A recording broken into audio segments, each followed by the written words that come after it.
Good morning সবাই, কীরকম আছো? নিশ্চয়ই খুব ভালো আছো। আমিও কিন্তু খুব ভালো আছি। এ দেখো, মর্নিং আমার এটা দিয়ে শুরু হয়। এটার মধ্যে এটা সবাই খেয়েও, শীতকালটায় ভীষণ এগুলো অ্যাভেলেবেল, সবাই পাবে এটা। এটার মধ্যে আছে বিট আর আছে কী বলে আমলকি। দুটো আমলকি আমি এভরিডে খাই, প্রত্যেক দিন আমি দুটো করে আমলকি খাই। আর তার সাথে একটু মানে একটা বিটের হাফ নিই, গোটাটা না, দিয়ে এটা একটা জুস বানাই মিক্সিতে, দিয়ে এটাকে আমি খাই।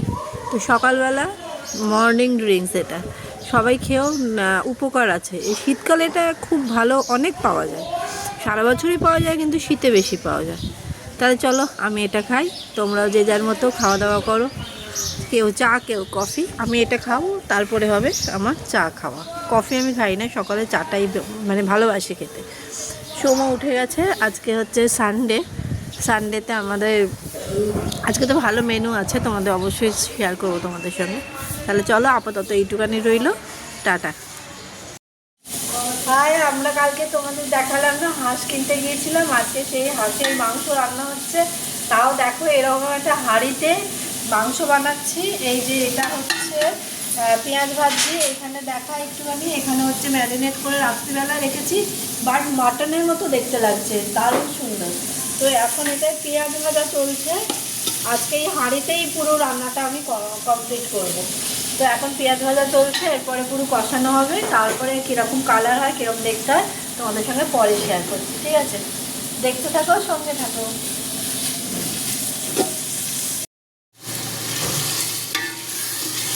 এই যে কষানো প্রায় হয়েই এসছে, দেখতে পাচ্ছ। আর এই হাঁড়িতে বানাচ্ছি না, আরোই ভালো লাগছে বেশ।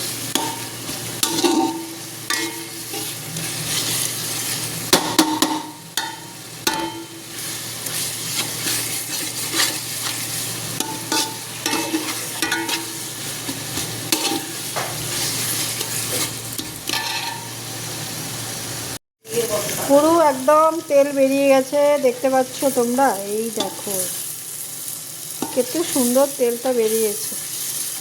এবারে এটাকে আমি, এটা একটু ঢেলে দেবে গো, হেভি ভারী। যে আমার হেল্পার, এটা এই যে হেল্পার এসছে ঢালতে, এই যে ঢেলে দিচ্ছ। ও পুরো মটন লাগছে, সত্যি করে দেখতে দেখো, সেই লাগছে। ওটা তো রাখো, ওটা তো জল দিয়ে নিয়ে নেবে না, একটু চিকেন এটাতে দিয়ে ট্রান্সফার করে দিই, চিকেনগুলো এটাতে এবার ট্রান্সফার করে দিই। হ্যাঁ, সেটা হয়, ঠিক ঠিক ঠিক, সেটাও হয়। দেখো কত সুন্দর দেখতে লাগছে, দেখো এবারে।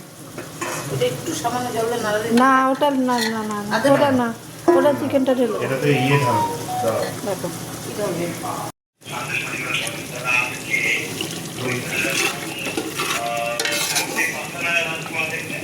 হ্যাঁ এসো, ঠিক আছে ঠিক আছে,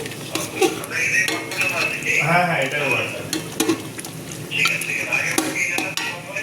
হ্যাঁ হ্যাঁ এই নম্বরে কথা হয়েছে। আমার সাথে আমার ওয়াইফের সঙ্গেও কথা হয়েছে, বেশি কথা। আগের নাম্বার।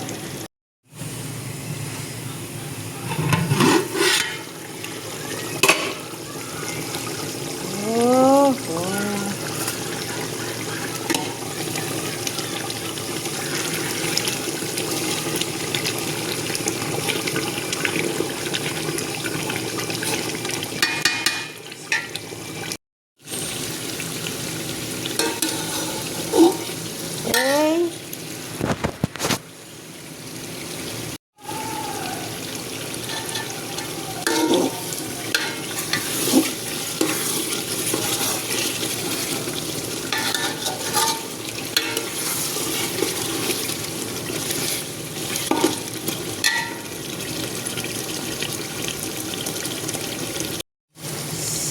দেখো আমার এই যে মাংসটা, দেখো একবারে কালার চেঞ্জ হয়ে গেছে, কীরকম তেল টেল ছেড়ে দিয়েছে। এবারে আমি এটাকে এই কুকারে দেব, হয়েছে না? কালার একদম ছেড়ে, মানে তেল একদম ছেড়ে গেছে। এরকম তেলকে এরকম কষাতে হবে। আমার 1.5 ঘন্টা ধরে আমি কষাচ্ছি মাংসটাকে, 1.5 ঘন্টা হয়ে গেল। এই দেখো এরকম একদম কালো একটা সুন্দর রং এসে গেছে, গোলবাড়ির মাটন মনে হচ্ছে দেখে একদম, গোলবাড়ির কষা মাংস। গোলবাড়ি কষা মাংস। তাই এটাকে একদম রেডি করে তারপরে আবার দেখাচ্ছি তোমাদের। এ দেখো ফাইনাল লুক এটা। আলু দিইনি আমি, এটা আমার নিজের জন্য কয়েকটা দিয়েছি, আমার জন্য আর সোমের জন্য, বাদ বাকি আলু দিইনি, পুরো কষাই হয়েছে। দেখো লুকটা কীরকম লাগছে।